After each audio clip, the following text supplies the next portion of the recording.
Hey, what's up guys? So today we are here on South Mountain in eastern Pennsylvania, Berks County, and we're gonna try another KOM attempt. So this is gonna be on South Mountain Climb. It's about a mile long, 8% average. Right now I'm second on it with 1 second off the KOM. So let's go give it a shot, see if I can take the crown. Yeah, so this is South Mountain Climb. As I showed there, it's about 0.9 miles long, 8.4% average. It looks like there's a little GPS error in the Strava segment. So yeah, but I have checked and I think it's about 0.9 miles long and right above 8%. Alright, so yeah, this is South Mountain Climb in Newmanstown, Pennsylvania, so Berks County. This mountain range, or this whole mountain, I guess, is called South Mountain, and there's about 10 different ways, if not more, that you can climb it. This is my hometown. I was back here over the summer, and my goal was to just climb this mountain in as many of the different roads that go to the top as I could and see where I ranked with a top-notch effort on each one. I was lucky enough to get the KOM on almost all the segments up. Sportsman was a main one that I was able to get, but unfortunately when I tried this one, I actually ended up being 1 second off. So when I came back home over the Christmas holiday, I decided that I would go give it another shot. So you could see when I started, my heart rate and power was already pretty high. There is a little minute lead in to this that also has a segment attached to it, so I decided to go after both of them. So I think I averaged about 450 for those first minute and a half before the video starts here, but the main segment I was going for here was this South Mountain climb that is about a 4.5 minute effort. This climb is pretty unrelenting. It gets pretty steep. You can see right now it's 11-12%. And I did really stand a lot for a lot of this. I definitely can put out some higher power numbers when I'm standing. I try to be as efficient as I can. It's definitely not as efficient as being seated, as I showed in that other video that I posted about a few months ago. But yeah, my heart rate didn't get super high for this one. It stayed, I think, 173 to 176. I have gotten into the lower 180s before. But with here, I think due to the weather, it was about 36, 37 degrees. You can see I'm wearing gloves. Yeah, it didn't get up too high. I'm also lucky enough that this climb, not a lot of people drive on this road, so I did have pretty much full reign of the road. I think maybe 2 or 3 cars passed me going either way so it is nice. You can have pretty much full reign of the road here. So this is about where the effort really started to kick in. You can see me doing another surge here around 550 watts. It's getting pretty steep again, 13%. And this is where I realized, I looked down at my computer, and I saw I was about 2.5 minutes in. I felt like it was longer in, and you can see on the track there that I still have a good bit to go, probably another 3/10 of a mile, maybe even 4/10. There's a few flatter sections here where I really tried to get down. You can see my cadence jumping up, and I'm seated, trying to be as aero as I can, because even though you're going pretty slow on these flatter sections, I can get up to 15, 16 miles an hour, where the aero benefit definitely helps trying to stay seated. But yeah, as it kicks up again, you can see me surging again over 500 watts.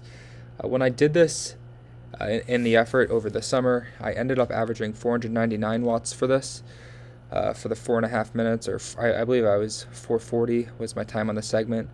But plugging that into bikecalculator.com, it was just very inefficient. My power during that effort, I was rocking the bike back and forth a lot. I was pulling back on it to get extra power, which really doesn't help you go any faster. So sometimes a lower watt number can actually be faster, depending on how you're putting out those watts. So on this time, I was really focused on just going as fast as I could, not just putting out as much power as I could. So here we are. This is about the last steep portion. You can see me surging again. My cadence is getting pretty high here, and my speed's definitely jumped up as well. I realized I was up on the KOM at this point, but it had slowly been falling over the last minute or two. So I was trying to surge one last time to make sure that I was able to get the KOM. it ends here, right here at that road, and that was the end of the effort. And you can see me pulling off and my heart rate starting to come down a little bit here at the end. So let's jump over to the analysis of it to see if I got the segment.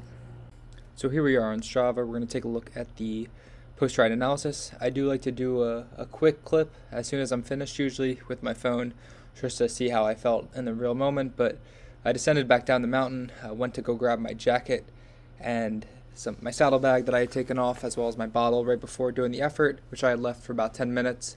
And unfortunately, someone had taken them in the meantime, so I was out a $200 Gore jacket, which was a bit unfortunate, pretty surprising here in Berks County, Pennsylvania.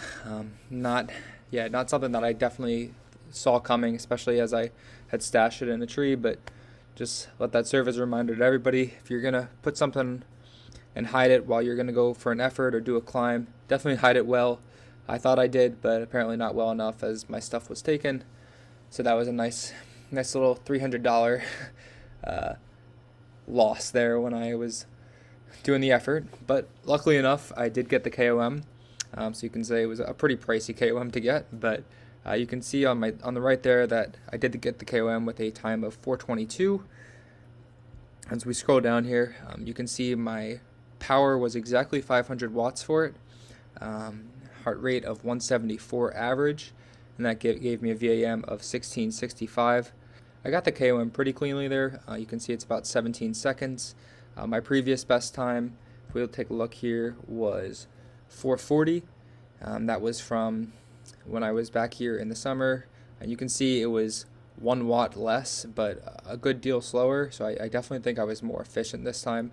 I had a bit of a favorable tailwind both days. Usually the wind does come this direction, so it is a nice tailwind going up the mountain. However, we are pretty shaded in those trees there, so it's not like you're getting a huge wind benefit because the trees are blocking it, plus you're only averaging here, you can see 11 or 12 miles an hour. The other interesting thing was my heart rate was definitely a lot lower this time. I think, as I said during the commentary, I believe that was just due to the cold weather. It definitely felt like an all-out effort, and I was pretty gassed at the top.